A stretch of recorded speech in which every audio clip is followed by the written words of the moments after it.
I never look back. Like I have like friends in Vallejo too, still to this day. But like I love it out here way too much, and yeah, I attribute that love from my parents' love for it.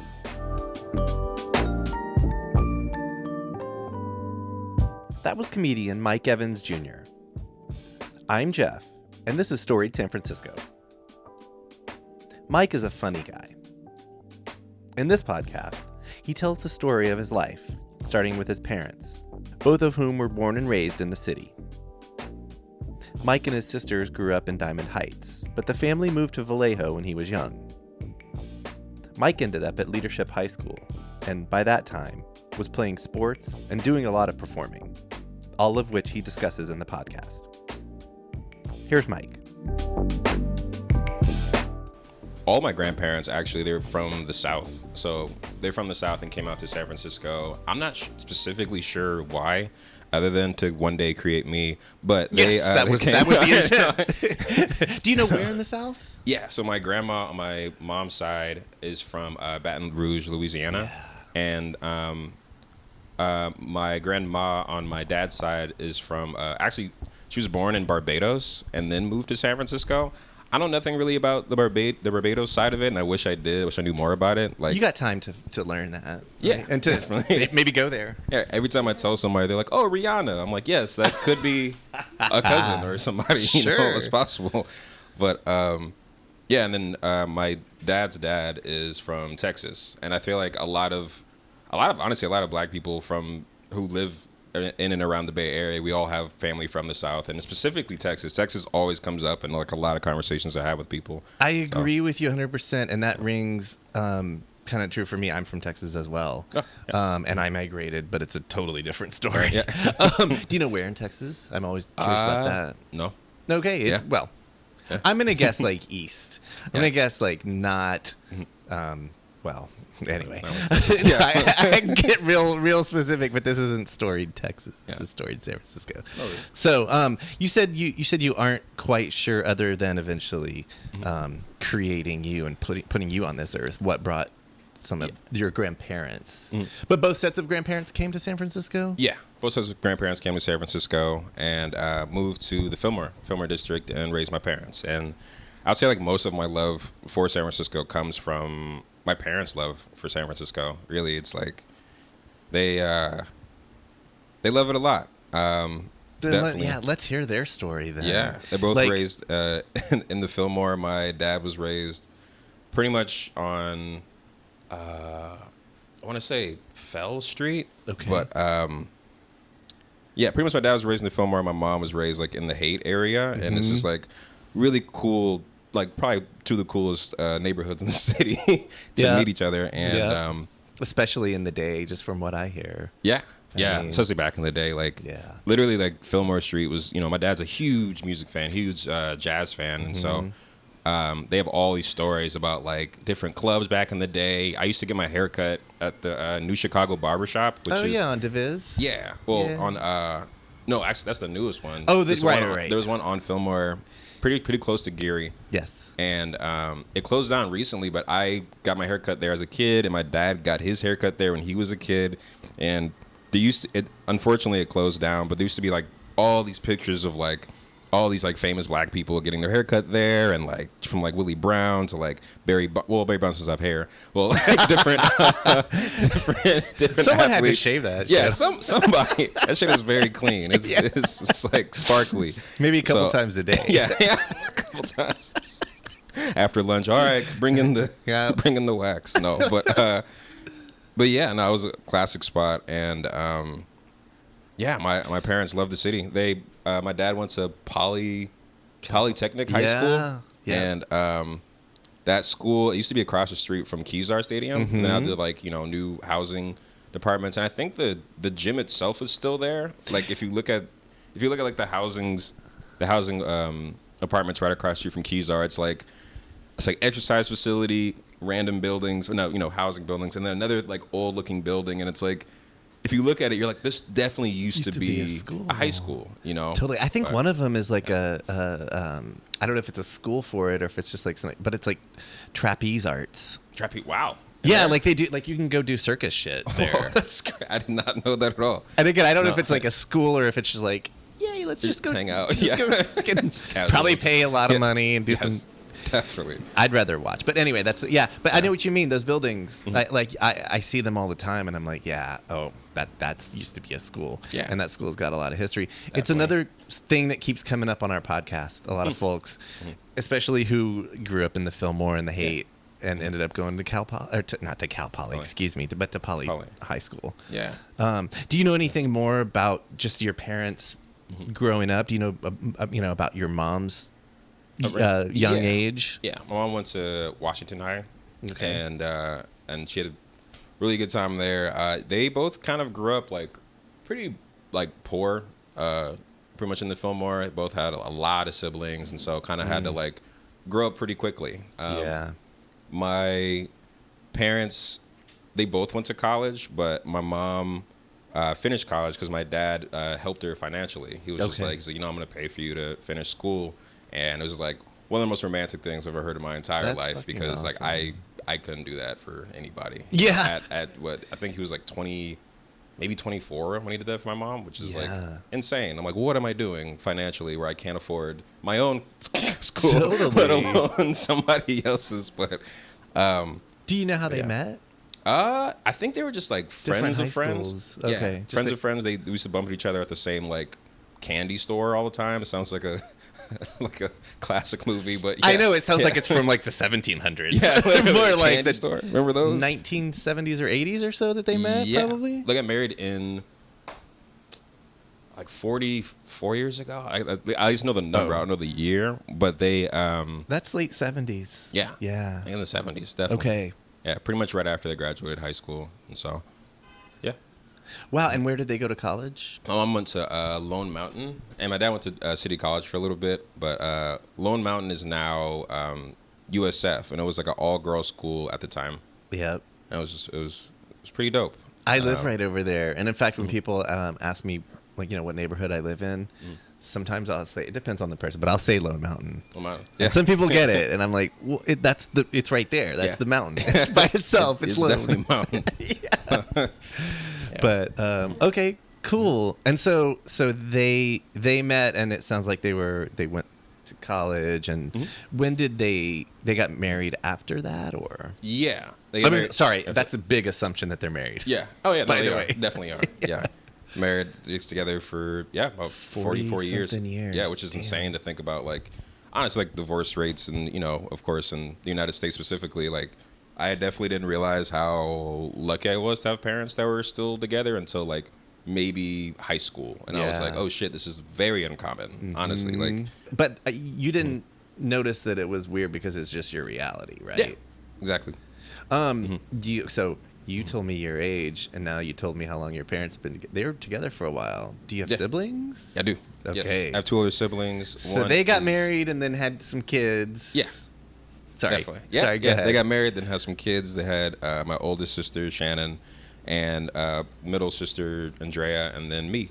They had me when they were like in their 40s, which was pretty fun for them, right? No, I'm just kidding. I have no idea. But they like... So my birthday is January 1st, and oh, shit. My mom always complains. She was just like, I could have had a really fun time if it wasn't for you. Like, I was like, it's not my fault. I wasn't... but yeah. So they were, my family pretty much raised my two older sisters in Diamond Heights area. Okay. Pretty much like up the hill from Glen Park Rec Center, like right over there. Yeah. And then when I was born, that's pretty much where I was for the first 6 years of my life. And then we moved to Vallejo, but in the first grade. Yeah, I moved to Vallejo in the first grade, but we still commuted every day because my parents still worked in San Francisco. So from about first grade through like sophomore year of college, I was commuting all the time from Vallejo to San Francisco for school. Like, which I thought was interesting because like, at that age when you're 7 years old, your life isn't dramatically changing if you just go to a different school in a different city, right? But I love the city so much. My parents being raised in the city, they're like, we know where the dangerous spots are. We know the bus lines. Like, we want to we want you to have, a childhood or, an education in San Francisco. So, yeah. And I never look back. Like, I have, like, friends in Vallejo, too, still to this day. But, like, I love it out here way too much. And, yeah, attribute that love from my parents' love for it. Right. Yeah, it was like, it was handed down. Definitely. To you. Yeah. Were you born in the city, or? Yeah. Yeah. Do you know what hospital? UCSF Hospital. Yep. Okay. I was born smart. It was crazy. Like Parnassus? Yeah. Okay. Awesome. Up on a hill. Rad. Okay. So I'm just like kind of like shifting from like it being your parents' story to it being your story. So they had their third kid. Are your sisters like a lot older than you, or? Yeah. 11 years and 7 years. And then yeah, it's a pretty big age gap between. Yeah. Yeah. I was definitely the baby for majority of the time, which makes it interesting doing stand-up. No one wants to hear baby Michael talk about certain things on stage. Yeah. So, yeah. So you were born, and they continued to live in like Diamond Heights for another few years. Do you know what kind of necessitated or brought on that move to Vallejo? It was really being born and raised and stuff, and starting, and now they have their third kid, and they're like, we're gonna pretty much just family just getting bigger. They sisters were getting older, I was getting older, and they were just like, this house is not big enough. But like in retrospect, they're all just like, damn, I wish I figured out a way to stay in San Francisco, because in 2001 when we moved, it was like traffic to Vallejo to here was like 30 minutes, like if that. It was so quick because Vallejo was only like 28 miles away from San Francisco. But now, and over the years, at its worst, it's like a 2.5 hour drive from Vallejo to San Francisco during rush hour, and 2.5 hours back home during rush hour. And it's just like 2.5 hours when you're driving very far makes sense, but to drive 28 miles in 2.5 hours, it's draining. You're like exhausted, and like, I didn't want to do homework. My parents, obviously didn't want to cook, but they still did. Obviously, I still had to do it too. But like, it was a trip. And it's funny, I'm complaining about it now, even though I was like asleep in the car for the vast majority of the time. But like, it was literally a sweet ride for you. You didn't care as a kid. But that's like dope, fucking 5 hours out of every day. 5 hours a day, man. Jesus. But they kept doing it because they worked here. And did you say you kept going to school here? Yeah. Or? Yeah. Okay, so you kind of, Vallejo's not that far, but you never lost that connection. Did you keep going to school here, or? Yeah. So after I went to Lakeshore Elementary School, Hoover Middle School, and then went to leadership during freshman year of high school. I went to Lincoln High School for like a semester, and then they were like, "Oh, you live in Vallejo, you can't go to school here." Oh shit, you got busted. Yeah, it was fucked up. It was horrible. Like, there was a kid next to me that was failing who lived down the street, and I was like, I deserve to be here. Like, what the hell? And so after that, they kicked me out, and I was like, well, I'm gonna go back to leadership. But it was a trip. It was between going to leadership, then my parents putting me in a private school, or bringing me to SOTA. So those are like the only schools that were like accepting kids from out of San Francisco. And I didn't know what I wanted to do artistically. And I was like, I don't want to have my grades be paid for, or not paid for. I don't want to like, it feels like a lot of pressure. Yeah. Yeah. At that age, at least. I mean, in college, I'm like, yeah, bring on the pressure. But, but in high school, it just felt like a lot. So I was like, let's go back to leadership. And that was like definitely the best decision I made. Can you talk about leadership? I don't know. I'm not familiar with that. Leadership's a very young school. I think it's only like 20 years old, but it's a charter school on the corner of San Jose and Ocean, or San Jose and Ocean. It's pretty close there. It's like right in the middle of San Jose and Ocean, and Ocean and Geneva. Okay. So, yeah. So just down that way. Yeah. I'm pointing. Yes. For the listeners. Just down that way. It's pointing in the direction of where the school is. But yeah, it's a charter school that was like very focused on social justice, which was like mind blowing, and especially in 2009 was my first year there, and at that time, I was thinking like, oh, Obama won in 2008, so like, being born and raised out here, obviously I've experienced racism growing up, but like I was under the assumption naively that like, oh, the adults, they solved this problem. They solved racism in a sense of electing a black man as president. And I was 12, 13 years old when that happened. And so my perception of the world was very like everything's okay. And so when I went to a social justice high school, I kind of felt like, oh, well, this is important, but like we got it figured out. Like everything's cool. And then, rude awakening, Trump winning in college. And it's like, for those 8 years, which is an insane 8 years, it's like in middle school, Obama won, and then Trump won in college when I was already waking up to all the things wrong with the world. And I was like, and now it's really hitting the fan. Oh, shit. Like, it was such a rude awakening to this bubble I grew up in. But totally. Yeah. I mean, I was going to say as like a white kid from the suburbs, I remember those minutes. And it seems like minutes in like 08 and 09 were like, oh, cool. Like, at least we're making progress. Like, haha, we solved racism. But, like, actually making progress. And then it got to... Then the years went on and we're like, yeah, not so much. No, not at all. So what was your experience like at leadership? Did you do all of high school there? Yeah. Okay. Except for that one semester at Lincoln. Right. Other than that, the sneaky semester. Yeah. Which is funny. I played baseball all 4 years at leadership. Oh, shit. And it's like... all 4 years, even though I went to a high school for one semester, but I still made the semester. I still made it in time for baseball, which is hilarious. It's like I didn't miss a beat. But nice. It was a great time, man. It was when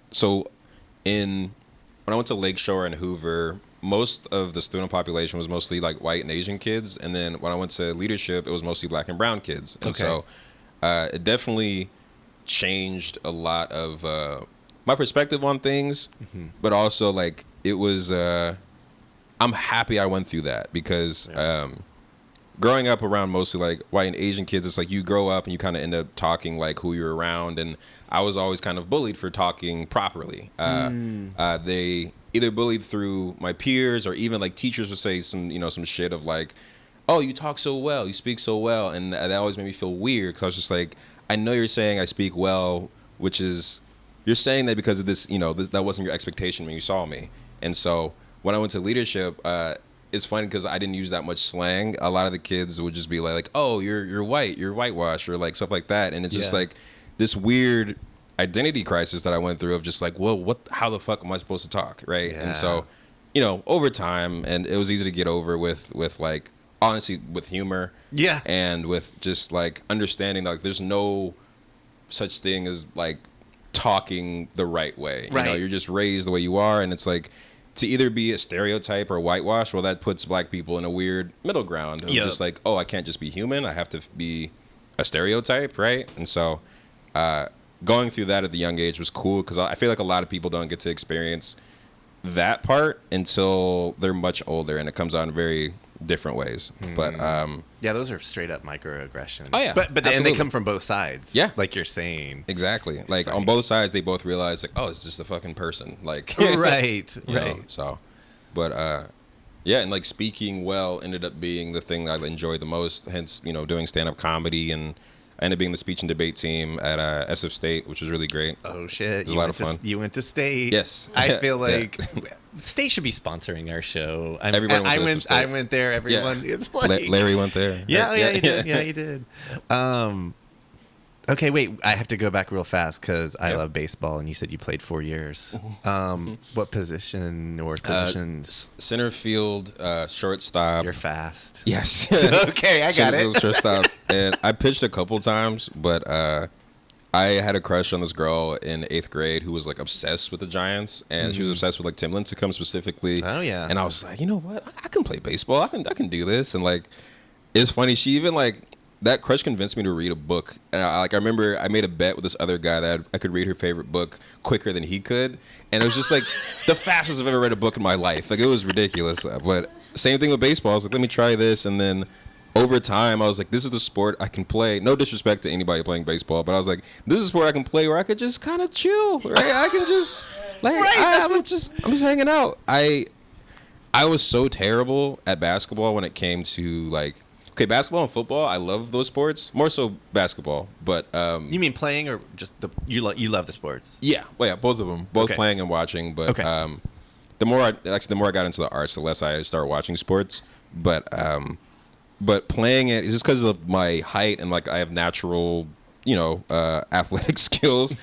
For the life of me, when it was time to play the game, I got so nervous that I would forget plays shit. during the game. And that's very important. But during, during practice and during like pickup games with my friends, I'm good. Like I'm not a bad basketball player, but yeah, just when it came time to step up, I could not do it under pressure.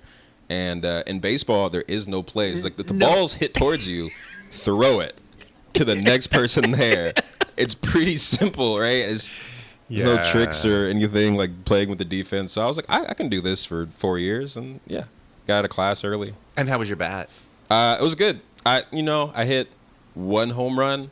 Like I got better every year that I played, and I hit one home run, but we were already up like 24 to like 0. Oh yeah. And so I hit the home run, I run around the bases, and I dance at home plate. Yeah. And immediately my coach is like, Mike, you're benched, bro. Like you can't, because it's like that's such a terrible thing to do. That's not baseball. No, you're winning 24-0. That's like that's an insane score in any sport. That's crazy. Yeah. So like the fact that I got the 25th run, they didn't like it so much that I danced. Not at all. So yeah. I'm wondering, because I like to kind of go chronologically. So that dance just reminds me of, I mean, you're a performer, you're a stand-up comedian, among other things, obviously. But have you always kind of had that performance? Yeah. Bone in your Definitely. body? Yeah. So where did that come from? I think so. My parents raised me watching James Brown and Michael Jackson videos a lot, and like always played like soul music in the house, but specifically like James Brown was my dad's favorite person, favorite artist in the world. This is poster for those listening. Yeah.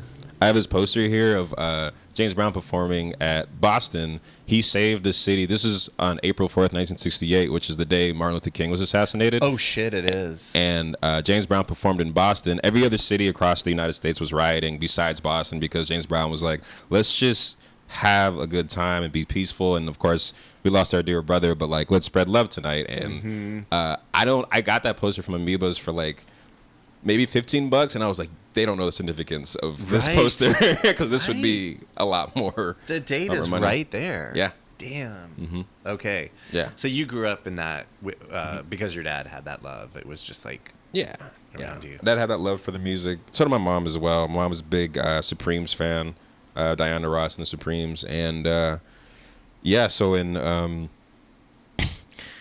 elementary school, I performed. Yes. I was in talent shows pretty much my whole life. So in elementary school, I performed Bye Bye Bye by NSYNC. Okay. By myself. And it was super random, right? That connection from James Brown. I told a really great story about James Brown. There's a line from James Brown to NSYNC. There it is. You just drew it. It's a long line. Oh, God, I wish I could have said somebody cooler. But, so in first grade, I got on stage in like a tank top, like a white tank top with, I don't know why I did this, and like just danced, right? And by yourself? Yeah. Okay. Danced like a whole music number. And then in middle school, in 7th grade, I performed as Michael Jackson. I like impersonated Michael Jackson in the talent show. And oh man, right after that, I like ran for student body president and won because I was Michael Jackson in the talent show, right? Payoff. It was hilarious because like there was like all these kids going against me who were like way more experienced. Like sounds like the Trump story, right? Had all these experiences of like they've like been in student politics for years, had like 4.0s, and I was like, I was Michael Jackson. Everyone was like, yeah, hell yeah, what the fuck? Like I was like, I'm never gonna vote for this guy.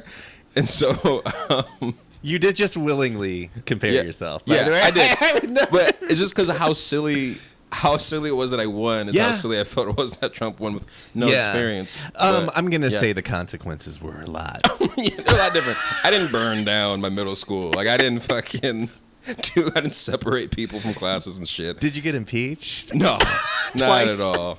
Not at all. It was, okay, cool. I don't know what power they thought I had, which is hilarious because I was like, y'all want candy in classrooms? Everyone's like, yeah, fuck yeah. And like, just empty promises. It's just great. But so the year after I did Michael Jackson, the talent show once, the year afterwards in 8th grade, this dance teacher had come to Hoover, and she was teaching Michael Jackson music videos, like pretty much Michael Jackson choreography across like 8 different schools in San Francisco. Okay. And so I went on tour as Michael Jackson to these different middle schools. Oh shit. Yeah, and it was just the funniest, like it was just hilarious cuz like dressed up and everything? Yeah. Yes. Dressed up. I had this glove that I would buy from Piedmont's on Haight Street. Yeah, you know the store with Piedmont. like the legs hanging out? Yeah, we love Piedmont's. Yeah. So it's and so at that point, what's funny is that like I knew I was okay at dancing, right? But people were always laughing, right? And I was like, okay, there's something's there. Like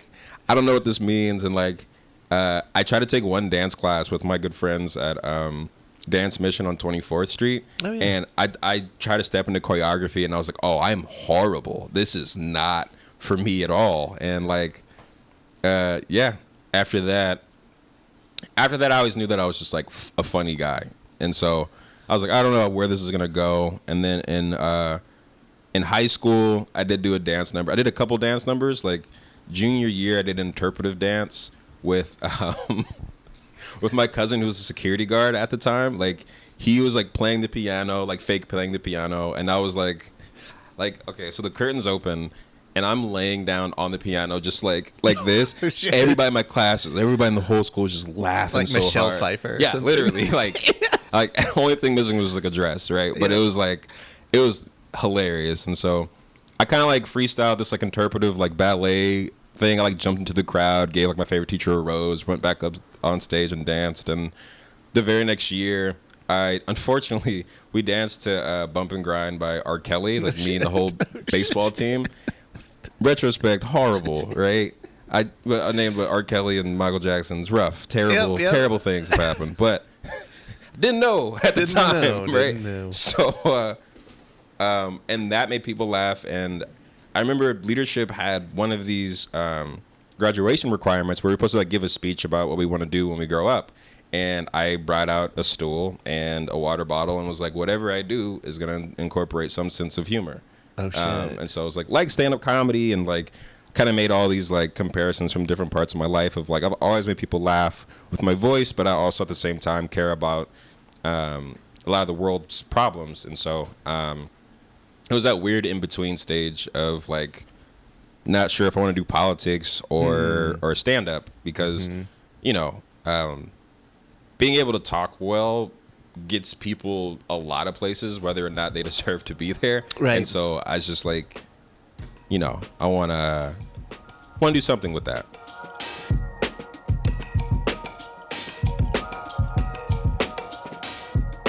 That was Mike Evans Jr.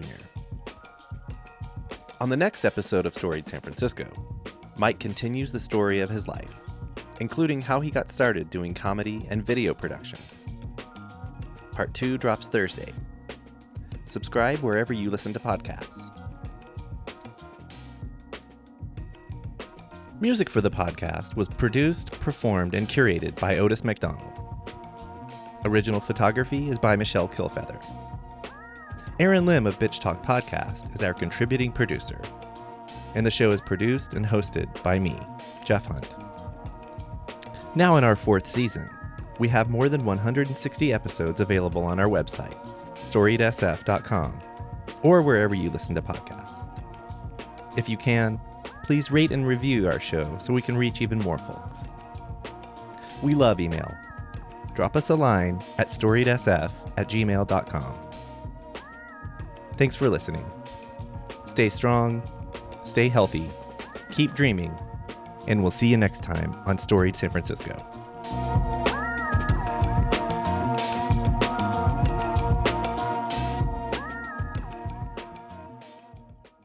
This podcast is a proud member of the BFF.FM podcast network.